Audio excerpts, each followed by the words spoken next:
ಸ್ನೇಹಿತರೆ ನಮಸ್ಕಾರ, ನಾನು ನಿಮ್ಮ ಮಳವಳ್ಳಿ ಸೂರಿ. ಪರ್ವ ಟಿವಿಗೆ ನಿಮ್ಮೆಲ್ಲರಿಗೂ ಸ್ವಾಗತ ಸುಸ್ವಾಗತ. ಸ್ನೇಹಿತರೆ, ನಾನಿವಾಗ ಬೆಂಗಳೂರಿನ ಪಶ್ಚಿಮ ದಿಕ್ಕಿನಲ್ಲಿರುವಂಥ ಚಂದ್ರ ಲೇಔಟಲ್ಲಿದ್ದೀನಿ. ಫಸ್ಟ್ ಸ್ಟೇಜಲ್ಲಿದ್ದೀನಿ ನೋಡಿ. ನಿಮಗೆ ಚಂದ್ರ ಲೇಔಟ್ ಬಸ್ ಸ್ಟಾಪ್ದು ಒಂದು ಲ್ಯಾಂಡ್ ಮಾರ್ಕ್ಗೋಸ್ಕರ ಅಡ್ರೆಸ್ ತೋರಿಸ್ತಾ ಇದ್ದೀನಿ.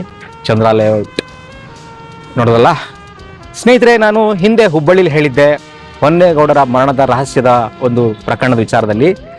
ಮಾರ್ಚ್ ತಿಂಗಳಲ್ಲಿ ಈ ಪ್ರಕರಣ ಆಲ್ಮೋಸ್ಟ್ ನಾವು ಎಲ್ಲ ಸಾಕ್ಷಿ ಆಧಾರಗಳನ್ನು ಸಂಗ್ರಹಿಸ್ತೀವಿ, ಈ ಪ್ರಕರಣನ ಭೇದಿಸ್ತೀವಿ. ಪೊಲೀಸ್ನವರು ಈ ಸಂಬಂಧವಾಗಿ ಒಂದು ಕ್ರಮವನ್ನು ತಗೊಳ್ತಾರೆ. ದೇಶದ ಎಲ್ಲ ಪತ್ರಿಕೆಗಳು ಟಿವಿಗಳಲ್ಲಿ ಸುದ್ದಿ ಆಗುತ್ತೆ ಅಂತ ಹೇಳಿದೆ ಸ್ನೇಹಿತರೆ. ಆದರೆ ಈಗ ನಾವು ಇವತ್ತು ತಾರೀಕು ಬಂದು ಮೇ 5ನೇ ತಾರೀಕು ಸ್ನೇಹಿತರೆ. ಈ ವಿಡಿಯೋ ಮಾಡ್ತಿರೋದು ಮೇ 5ನೇ ತಾರೀಕು. ಆದರೂ ಕೂಡ ಈ ಪ್ರಕರಣನ ನಾವು ಭೇದಿಸಿಲ್ಲ. ನಾನು ಹೇಳಿದ ರೀತಿ ಏನೂ ಆಗಿಲ್ಲ ಅಲ್ವಾ? ಆದರೆ ಅದಕ್ಕೇನು ಕಾರಣ ಅಂತಂದರೆ ಬೇರೆ ಏನೂ ಅಲ್ಲ ಸ್ನೇಹಿತರೆ, ಭ್ರಷ್ಟಾಚಾರ ಸ್ನೇಹಿತರೆ. ಕರಪ್ಷನ್. ಎಲ್ಲಿವರೆಗೂ ಈ ದೇಶದಲ್ಲಿ ಕರಪ್ಷನ್ ಇರುತ್ತೋ, ಎಲ್ಲಿವರೆಗೂ ಪಕ್ಕದ ಮನೆಗೆ ಬೆಂಕಿ ಬಿದ್ದಿದೆ, ನಾವು ಯಾಕೆ ಆ ಬೆಂಕಿ ಆರಿಸ್ಬೇಕು ಅಂತ ಯೋಚನೆ ಮಾಡುವಂಥ ಜನಗಳಿರ್ತಾರೋ. ಯಾಕೆಂದರೆ ನಮ್ಮ ಜನಗಳ ಬುದ್ಧಿನೇ ಅದು.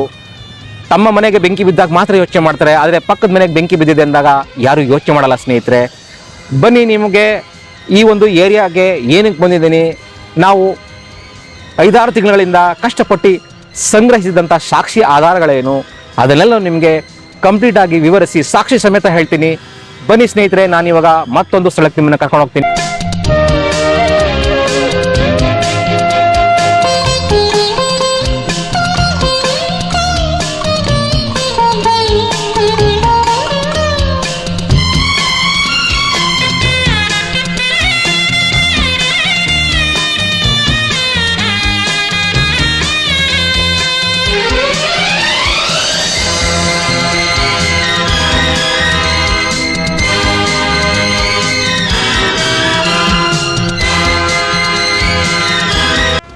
ಸ್ನೇಹಿತರೆ ನೋಡಿ, ನಾನಿವಾಗ ಚಂದ್ರ ಲೇಔಟ್ ಮೊದಲನೇ ಹಂತದ ಒಂದು ಬಸ್ ಸ್ಟಾಪಿಂದ ನೋಡಿ ಬಂದಿದ್ದೀನಿ. ನಿಮಗೆ ಇಲ್ಲೂ ಕೂಡ ಲ್ಯಾಂಡ್ ಮಾರ್ಕ್ ತೋರಿಸ್ತಾ ಇದ್ದೀನಿ ನೋಡ್ಕೊಳ್ಳಿ. ಚಂದ್ರ ಬಡಾವಣೆ 1ನೇ ಹಂತ 1ನೇ ಗಂಟ 14ನೇ ಅಡ್ಡ ರಸ್ತೆ ಇದೆಯಲ್ಲ ನೋಡಿ ಸ್ನೇಹಿತರೆ. ನೋಡಿ, ಇದೇ ರಸ್ತೆಯಲ್ಲಿ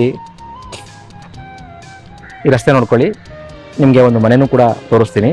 1972ರಲ್ಲಿ ಹೊನ್ನೇಗೌಡರು ಬೆಂಗಳೂರಿನ ಯಲಹಂಕ ಭಾಗದಲ್ಲಿರುವಂಥ ಒಂದು ಜರ್ಕಾಬಂಡೆ ಕಾವಲಿನಲ್ಲಿ ಒಂದು ರೆವಿನ್ಯೂ ಸೈಟನ್ನು ತೆಗೆದುಕೊಂಡಿರ್ತಾರೆ ಸ್ನೇಹಿತರೆ.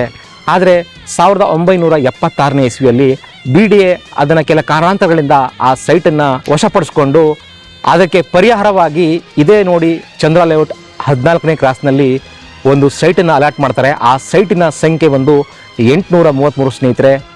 ನೋಡಿ, ನಿಮಗೆ ಸ್ಕ್ರೀನಲ್ಲಿ ಕೂಡ ಆ ಒಂದು ಸೈಟ್ ಇರುವಂಥ ಮನೆ ಕಾಣ್ತಾ ಇದೆ ನೋಡಿ ಸ್ನೇಹಿತರೆ. ಈ ಒಂದು ಚಂದ್ರ ಲೇಔಟ್ ಮೊದಲನೇ ಹಂತ 1ನೇ ಘಟ್ಟ 14ನೇ ಅಡ್ಡ ರಸ್ತೆ ಇರುವಂಥ ಈ ಒಂದು ನಿವೇಶನದ ಒಂದು ನಂಬರ್ ಪತ್ತೆ ಹಚ್ಚಲಿಕ್ಕೆ ನಾವು ಯಾವ ಮಟ್ಟದ ಒಂದು ಎಫರ್ಟ್ ಹಾಕಿದ್ದೀವಿ, ಯಾವ ರೀತಿ ಕಷ್ಟಪಟ್ಟಿದ್ದೀವಿ ಅಂತ ಹೊನ್ನೇಗೌಡರ ಮೊಮ್ಮಗ ಮನು ಅವ್ರು ಹೇಳ್ತಾರೆ. ಕೇಳಿಸ್ಕೊಳ್ಳಿ ಸ್ನೇಹಿತರೆ. ನಮಸ್ಕಾರ ಮನು ಅವರೇ. ನಮಸ್ತೆ ಸರ್. ಸರ್, ಏನು ಒಂದು ಹೊನ್ನೇಗೌಡರ ಒಂದು ಸಾವಿಗೆ ಒಂದು ನ್ಯಾಯ ಕೊಡಿಸೋಕ್ಕೋಸ್ಕರ 2002ರಲ್ಲಿ 2017ರಲ್ಲಿ ಒಂದಷ್ಟು ದೂರುಗಳನ್ನ ಕೊಟ್ಟಿದ್ರಿ, ಕಾನೂನು ಹೋರಾಟಗಳನ್ನ ಮಾಡಿದ್ರಿ. PCR ಇರ್ಬೋದು, ಹೇಬಿಯಸ್ ಕಾರ್ಪಸ್ ಇರ್ಬೋದು. ಹೌದು. ಅದರಲ್ಲೆಲ್ಲ ನಿಮಗೆ ಆಗ ಒಂದು ನ್ಯಾಯ ಸಿಗಲಿಲ್ಲ.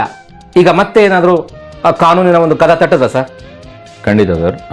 ಫೆಬ್ರವರಿ 13ನೇ ತಾರೀಕು ಸೀದಾ ನಾವು ಪೊಲೀಸ್ ಸ್ಟೇಷನ್ ಮೇಲೆ ನಂಬಿಕೆ ಇಲ್ದಿರ ನಾರ್ತ್ DCP ಅವ್ರನ್ನ ಸೀದಾ ಹೋಗಿ ಭೇಟಿ ಮಾಡ್ತೀವಿ. ಅವರು ತುಂಬ ಚೆನ್ನಾಗಿ ಸ್ಪಂದಿಸ್ತಾರೆ. FIR ಮಾಡಿ ಅಂತ ಸಹ ಹೇಳ್ತಾರೆ. ಆದರೆ ಕೈ ಕೆಳಗಡೆ ಇರೋ ಅಧಿಕಾರಿಗಳು ಈ ಕಡೆ DCP ಸ್ಟೇಷನಿಂದ ಪೊಲೀಸ್ ಸ್ಟೇಷನ್ ಕರ್ಕೊಬಂದು ಒಂದು 7 ಅವರ್ ಇಂಟ್ರೋಗೇಷನ್ ಮಾಡಿ. ಇಂಟ್ರಾಗೇಷನ್ ಅಂದರೆ ನೀವು ದೂರು ಕೊಡಬೇಕಾದ್ರೆ ನಿಮ್ಮನ್ನ 7 ಅವರ್ಗಳ ಕಾಲ ನಿಮ್ಮನ್ನ ಏನಾಯ್ತು, ಹೆಂಗಾಯ್ತು, ಇವಾಗ ಏನಕ್ಕೆ ಬಂದ್ರಿ, ತಿರ್ಗಾ ಇದೆ ಆಗಿದೆ. ಇವಾಗ ನಾನು ಹೇಳ್ತಾ ಇದ್ದೀನಿ, ನಾನು ವಿತ್ ಎವಿಡೆನ್ಸ್ನ ತೋರಿಸ್ತಾ ಇದ್ದೀನಿ ಅವ್ರಿಗೆ. ಡೆತ್ ಸರ್ಟಿಫಿಕೇಟ್ ಫೇಕ್ ಇದೆ ಸರ್. ಸರಿಯಪ್ಪ, ಈ ಡೆತ್ ಸರ್ಟಿಫಿಕೇಟ್ ಇಟ್ಕೊಂಡು ಅವ್ರು ಏನು ಮಾಡಿದ್ದಾರೆ ಅದು ಬೇಕಲ್ಲ ನಮಗೆ, ಅದನ್ನೂ ತೋರಿಸ್ತಾ ಇದ್ದೀನಿ sir. Almost like 50 lakhs fraud ಮಾಡಿದ್ದಾರೆ. ಅದು ಲೈಕ್ ನಮ್ಮ ರೈಲ್ವೆ ಪೆನ್ಷನ್ ತಗೋತಾನೆ ಇದ್ದಾರೆ. 1991ಇಂದ ಇದುವರೆಗೂ ಪೆನ್ಷನ್ ಕ್ಯಾಲ್ಕುಲೇಟ್ ಮಾಡಿದ್ರೆ ಮೋರ್ ದೆನ್ ಲೈಕ್ 50 lakhs ಆಗುತ್ತೆ. ಅದ್ರ ಬಗ್ಗೆ ನೀವು ಆ್ಯಕ್ಷನ್ ತೊಗೋಬೇಕು ಅಂತ ರಿಕ್ವೆಸ್ಟ್ ಮಾಡ್ತಾ ಇದ್ದೀನಿ. ಬಟ್ ಅವ್ರಿಗೆಲ್ಲ ಏನೇನೆ ಲೈಕ್ ಅದಕ್ಕೆ ಇನ್ನೂ ನನಗೆ ಪ್ರೂಫ್ ಬೇಕು, ಇದೇ ಡೆತ್ ಸರ್ಟಿಫಿಕೇಟ್ ಯೂಸ್ ಮಾಡ್ಕೊಂಡು ಹೆಂಗೆ ಮಾಡಿದ್ದಾರೆ ಅಂತೆಲ್ಲ ಲೈಕ್ ಒಂದು 7 hours ಇನ್ವೆಸ್ಟಿಗೇಟ್ ಮಾಡಿ ಅದಾದ್ಮೇಲೆ ಒಂದು NCR ದಾಖಲಿಸ್ಕೊಂಡು ತದನಂತರ ನಾನು ಒಂದು 2 ರಿಂದ 3 ಬಾರಿ ಹೋಗ್ತೀನಿ ಅಲ್ಲಿ ಆ ಕಡೆಗೆ. ಕೇಳ್ತೀನಿ ಅವ್ರಿಗೆ, ಸರ್ ಏನಾಯಿತು, ಹೆಂಗಾಯಿತು, ಇಲ್ಲ ನಾವು ಒಂದು ಅರ್ಜಿ ಹಾಕಿದ್ದೀವಿ ರಿಪ್ಲೈ ಬರಬೇಕು, ಅರ್ಜಿ ಹಾಕಿದ್ದೀವಿ ರಿಪ್ಲೈ ಬರಬೇಕು. ಅದಾದಮೇಲೆ ಈ ಏನು 833 ಲ್ಯಾಂಡ್ ಡಾಕ್ಯುಮೆಂಟ್ಸ್ ಇತ್ತಲ್ಲ ಅದನ್ನೆಲ್ಲ ಸಹಿತ ಅವ್ರಿಗೆ ಎಲ್ಲ ತೋರಿಸ್ದೆ. ನೋಡಿ ಸರ್, ಇದೇ ಡೆತ್ ಸರ್ಟಿಫಿಕೇಟ್ ಯೂಸ್ ಮಾಡಿ ಲ್ಯಾಂಡ್ನು ಕೂಡ ಪರಬರ ಮಾಡಿದ್ದಾರೆ. ದಯವಿಟ್ಟು ಒಂದ್ಸಲ ಇಂಟ್ರಗೇಷನ್ ಮಾಡಿ. ನಾನು ಕ್ರಿಮಿನಲ್ ಕೇಸೇ ಕೊಟ್ಟಿರೋದು ಏನಕ್ಕೆ ಅಂತಂದರೆ, ಸಿವಿಲ್ಗೆ ಹೋದರೆ ಇದು ನಮ್ಮ ಮೇನ್ ಇಂಟೆನ್ಷನ್ನೇ ಬೇರೆ ಹೋಗುತ್ತೆ. ಆ ಒಂದು ಕಾರಣಕ್ಕೋಸ್ಕರ ನಿಮ್ಮನ್ನ ಲೈಕ್ ಎಲ್ಲ ಕಡೆಯೂ ರಿಕ್ವೆಸ್ಟ್ ಮಾಡ್ತಾಯಿದ್ದೀನಿ, ದಯವಿಟ್ಟು ಇದನ್ನು ನನಗೆ ಹೆಲ್ಪ್ ಮಾಡಿ ಅಂತ ಹೇಳ್ಬಿಟ್ಟು. ಬಹುಶಃ ಸರ್ ಮಾರ್ಚು ಹಂಗೆ ಕಳೆದೋಗುತ್ತೆ. ತಿರ್ಗಾ ಏಪ್ರಿಲ್ 14ನೇ ತಾರೀಕು ಮತ್ತೊಮ್ಮೆ ಹೋದಾಗ ನಮ್ಮ ದುರದೃಷ್ಟಕ್ಕೋ ಇನ್ನೊಂದಕ್ಕೋ ಅಲ್ಲಿರೋ PSI ಅವರು ಚೇಂಜ್ ಆಗಿರ್ತಾರೆ, ಟ್ರಾನ್ಸ್ಫರ್ ಆಗಿರ್ತಾರೆ, ಇನ್ನು ಯಾರು ಅಲರ್ಟ್ ಆಗಿರೋದಿಲ್ಲ. ಸೊ ಅವರು ಇವಾಗ ಸರ್ಕಲ್ ಇನ್ಸ್ಪೆಕ್ಟರ್ನ ಭೇಟಿ ಮಾಡ್ತೀನಿ, ಅವರು ಕೂಡ ಎಕ್ಸ್ಚೇಂಜ್ ಆಗಿರ್ತಾರೆ.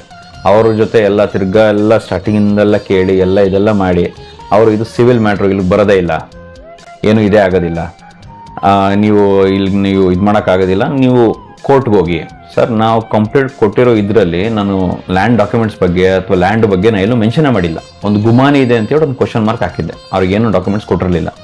ಆದರೆ ಅವರು ಅದನ್ನೆಲ್ಲ ಕಂಪ್ಲೇಂಟೆಲ್ಲ ಓದಿ ಸಹ ಇಲ್ಲ ಇದು ಆ ಕಡೆ ಹೋಗುತ್ತೆ, ಇದು ಈ ಕಡೆ ಹೋಗುತ್ತೆ, ತಿರ್ಗಾ DCP ಸರ್ ಹತ್ರ ಹೋಗಿ ಅವ್ರನ್ನ ಕರೆಸಿ ಅಲ್ಲಿ ಹೆಂಗಾಗಿತ್ತು ಅಂದರೆ ಸರ್ ಅವರು ಅದನ್ನು ಬೇರೆ ಹತ್ರ ಹೆಂಗೆ ಬಿಂಬಿಸ್ತಾ ಇದ್ದಾರೆ ಅಂತಂದರೆ, ಇದು ಕ್ರಿಮಿನಲ್ ಕೇಸ್ ಅಲ್ಲ, ಸಿವಿಲ್ ಕೇಸು, ನಾನು ಆ ಸೈಟಿಂದ ಬಿದ್ದಿದ್ದೀನಿ, ಸೊ ಆ ಸೈಟಿಂದ ನನಗೆ ಇದು ಸಿಗುತ್ತೆ ಅನ್ನೋ ಒಂದು ವಿಚಾರದಲ್ಲೋ ಅಥವಾ ನನಗೆ ಕನ್ಫ್ಯೂಸ್ ಮಾಡಿ ಆ ಟೈಮ್ನ ಅವರು ಸಾಧಿಸ್ಕೊಳ್ಳೋದ್ರಲ್ಲೋ, ಮತ್ತು ಅಲ್ಲಿರೋ ರೈಟರ್ಗಳಾಗಿರ್ಬೋದು, ಬೇರೆ ಬೇರೆ ಇವರಿರ್ಬೋದು, ಏನು ತಾಯಮ್ಮ ಆ್ಯಂಡ್ ಗ್ಯಾಂಗ್ ಅವರು ಅವ್ರಿಗೆ ನೀತಿ ಪಾಠ ಬೋಧಿಸಿದ್ದಾರೆ, ಅದೇ ಪಾಠನ ನನಗೆ ಹೇಳ್ತಾ ಇದ್ದಾರೆ.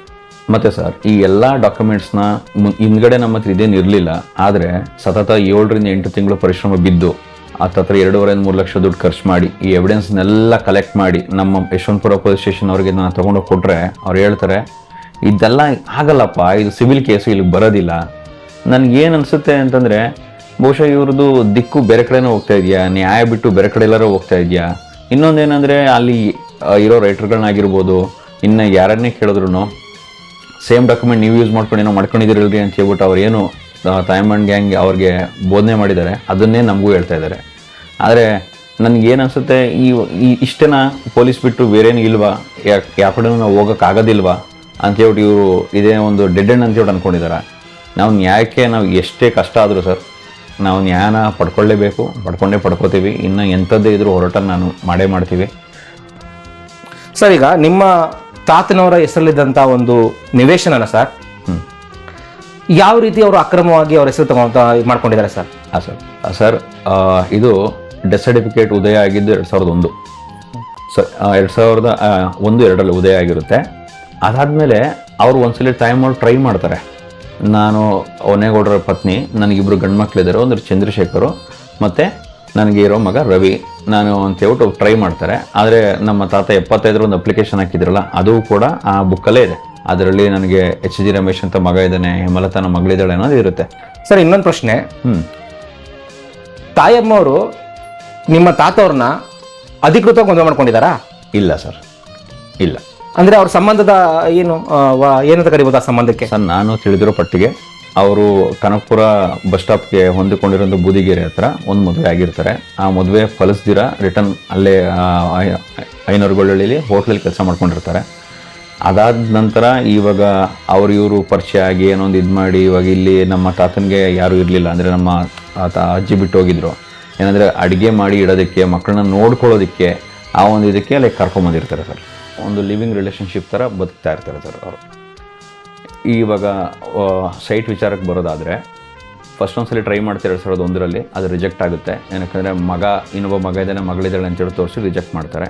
ಅದಾದಮೇಲೆ ಒಂದು ಸುಳ್ಳು ವಿಳಾಸ ಸೃಷ್ಟಿ ಮಾಡಿ, ಅದಾದಮೇಲೆ ಅವರ ತಾಯಮ್ಮನಿಗೆ ಚೆನ್ನಕ್ಕೆ ಅಂತೇಳಿ ತಂಗಿದ್ದಾರೆ, ಅವ್ರನ್ನ ಹೇಮಲತಾ ಅಂತ ತೋರಿಸಿ, HG ರಮೇಶ್ನ ಬೇರೆಯವ್ರನ್ನ ತೋರಿಸಿ, ಚಂದ್ರಶೇಖರ್ನ ಇನ್ನೊಬ್ಬ ವ್ಯಕ್ತಿನ ಚಂದ್ರಶೇಖರ್ ಅಂತ ತೋರಿಸಿ, ನಕಲಿ ಸಹಿ, ನಕಲಿ ತಮ್ಮ ಇಂಪ್ರೆಷನ್ನು, ನಕಲಿ ಫೋಟೋ ಎಲ್ಲ ಹಾಕಿ ಅವರು ಅದನ್ನು ಪಡ್ಕೋತಾರೆ ಸರ್. ಅದಾಗಿ 12ನೇ ತಾರೀಕು 12ನೇ ತಿಂಗಳು 2002ರಲ್ಲೇ ಮಾರಾಕ್ತಾರೆ ಅದನ್ನು. TS ರವಿಕುಮಾರ್ ಅನ್ನೋರಿಗೆ SR ವ್ಯಾಲ್ಯೂ ಅರೌಂಡ್ 3.6 ಲ್ಯಾಕ್ಸ್ಗೆ ಅದನ್ನು ಮಾರಾಕ್ತಾರೆ ಸರ್. ಇವತ್ತಿನ ದಿನಕ್ಕೆ ಹತ್ತಿರ 2.5-3 ಕೋಟಿ ವ್ಯಾಲ್ಯೂ ಪ್ರಾಪರ್ಟಿ ಅದು. ಇಂಥ ಒಂದು ದೊಡ್ಡ ಸ್ಕ್ಯಾಮ್. ಮತ್ತು ಪೆನ್ಷನ್ ತೊಗೋತಿರೋದು ಆ 91ರಿಂದ ಇದುವರೆಗೂ ಕ್ಯಾಲ್ಕುಲೇಟ್ ಮಾಡಿಕೊಂಡ್ರೆ ಏನಿಲ್ಲ ಅಂದರೆ ಒಂದು 50 ಲಕ್ಷದವರೆಗೂ ಅಥವಾ 50 ಲಕ್ಷಕ್ಕಿಂತ ಮೇಲೇ ಪೆನ್ಷನ್ ಅವ್ರಿಗೆ ಹೋಗಿದೆ, ರಿಸೀವ್ ಆಗಿದೆ. ಅಷ್ಟೆಲ್ಲ ಹತ್ತಿರ 3-3.5 ಕೋಟಿ ಸ್ಕ್ಯಾಮ್ನ ನಾನು ವಿತ್ ಎವಿಡೆನ್ಸ್ ನಾನು ಪೊಲೀಸರು ಕೊಟ್ಟರೆ ಅವ್ರಿಗೆ ಅದ್ರ ಬಗ್ಗೆ ಇಂಟ್ರೆಸ್ಟೇ ಇಲ್ಲ. ಹೆಂಗಿದೆ ಅಂತಂದರೆ ಅವ್ರು ಏನು ಹೇಳ್ತಾರೆ, ಅವ್ರು ಯಾವ ಥರ ಇದು ಮಾಡ್ತಾರೆ ಅದನ್ನೇ ನಮಗೆ ಸ್ಟೋರಿ ಹೇಳ್ಬಿಟ್ಟು ನಮಗೆ ಕಳ್ಸೋಕ್ಕೆ ನೋಡ್ತಾರೆ, ಕನ್ಫ್ಯೂಸ್ ಮಾಡೋಕ್ಕೆ ನೋಡ್ತಾರೆ, ಥ್ರೆಟನ್ ಮಾಡೋಕ್ಕೆ ನೋಡ್ತಾರೆ.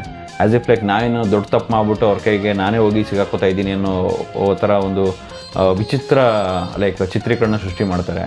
ಈ ಒಂದು ನಾಟಕ ಅಥವಾ ಹೆಂಗೆ ಅನಿಸ್ತದೆ ಅಂದರೆ ಸರ್, ಏನು ನಾವು ಬದುಕ್ತಾ ಇರೋದು ನ್ಯಾಯಕ್ಕೋಸ್ಕರ ಇಲ್ವೇ ಇಲ್ವಾ ಸರ್? ನಿಮ್ಮ ತಾತ ಮತ್ತು ನಿಮ್ಮ ಸೋದರ ಮಾವ ಕಣ್ಮರೆಯಾಗಿ 36 ವರ್ಷಗಳಾಯಿತು. ಸಾಕಷ್ಟು ಕಾನೂನು ಹೋರಾಟಗಳು ಮಾಡಿದ್ರು ನಿಮಗೆ ನ್ಯಾಯ ಸಿಕ್ಕಿಲ್ಲ. ಹೌದು. ನಿಮಗೆ ನಮ್ಮ ಕಾನೂನು ಸುವ್ಯವಸ್ಥೆ ಮೇಲೆ ನಂಬಿಕೆ ಇದೆಯಾ ಸರ್? ಸರ್, ನನಗೆ ಪೊಲೀಸ್ ವ್ಯವಸ್ಥೆ ಮೇಲೆ ನಂಬಿಕೆ ಇಲ್ಲ, ಆದರೆ ನಮ್ಮ ನ್ಯಾಯಾಂಗ ವ್ಯವಸ್ಥೆ ಮೇಲೆ ಈಗಲೂ ನನಗೆ ನಂಬಿಕೆ ಇದೆ. ಇದಕ್ಕೆ ಉದಾಹರಣೆ ಏನಂದರೆ, ತಮಿಳುನಾಡಲ್ಲಿ 9 ಜನ ಪೊಲೀಸರಿಗೆ ಗಲ್ಲು ಶಿಕ್ಷೆ ಆಗಿದ್ದೆ. ನಾನು ಈಗಲೂ ಎಲ್ಲ ಆಧಾರಗಳ ಸಹಿತ ನಾನು ಪೊಲೀಸ್ ನ್ಯಾಯಾಂಗ ವ್ಯವಸ್ಥೆಗೆ ನಾನು ಕದ ತಟ್ತೀನಿ. ನಾನು ಖಂಡಿತ ನ್ಯಾಯ ನಾನು ತೊಗೋತೀನಿ, ಬಿಡೋದಿಲ್ಲ ಸರ್. ಎಂಥದೇ ಮೆಟ್ಲಾದರೂ ಕೂಡ ಏರಿ ನಾನು ತೊಗೊಂಡಿದ್ದೀನಿ. ಧನ್ಯವಾದ ಸರ್. ನಮಸ್ತೆ. ಸ್ನೇಹಿತರೆ, ತಾಯಮ್ಮ ಈ ಯಶವಂತಪುರ ಪೊಲೀಸವ್ರಿಗೆ ಒಂದು ಧಾರವಾಡ ಪೀಡ ತಿನ್ಸಿದ್ಲೋ ಅಥವಾ ಗೋಕಾಕ್ ಕರದಂಟು ತಿನ್ಸಿದ್ಲೋ ಗೊತ್ತಿಲ್ಲ ಸ್ನೇಹಿತರೆ. ಪೊಲೀಸ್ನವರು ಆಕೆ ಮೇಲೆ ಯಾವುದೇ ರೀತಿಯ ಕ್ರಮ ತಗೊಳ್ಳೋದಾಗಲಿ, ಆಕೆನ ವಿಚಾರಣೆ ಮಾಡೋದಾಗಲಿ ಒಂದು ಪ್ರಯತ್ನನೇ ಪಡ್ತಿಲ್ಲ. ನಿಜಕ್ಕೂ ಇದು ನಮ್ಮ ರಾಜ್ಯದ ಅಥವಾ ನಮ್ಮ ದೇಶದ ಒಂದು ದೊಡ್ಡ ದೌರ್ಭಾಗ್ಯನೇ ಸರಿ. ಯಾಕೆ ಅಂತಂದರೆ, ಭ್ರಷ್ಟ ಅಧಿಕಾರಿಗಳು ಎಲ್ಲಿವರೆಗೂ ಇರ್ತಾರೋ ಅಲ್ಲಿವರೆಗೂ ನೊಂದಂಥವ್ರಿಗೆ, ಅಮಾಯಕರಿಗೆ, ಬಡವರಿಗೆ ನ್ಯಾಯ ಸಿಗಲ್ಲ. ಧನ್ಯವಾದ ಈ ಸ್ಟೋರಿ ನೋಡೋದಕ್ಕಾಗಿ. ಈ ಸ್ಟೋರಿನ ಹೆಚ್ಚು ಜನಕ್ಕೆ ಶೇರ್ ಮಾಡಿ. ಈ ಸ್ಟೋರಿ ಇಷ್ಟವಾಗಿದ್ದರೆ ಲೈಕ್ ಮಾಡಿ, ಶೇರ್ ಮಾಡಿ. ಮತ್ತು ಈ ಒಂದು ಕಾನೂನು ಹೋರಾಟನ ಮತ್ತು ಈ ಸುದ್ದಿ ಮಾಡೋದನ್ನು ನಾವು ನಿಲ್ಲಿಸಲ್ಲ.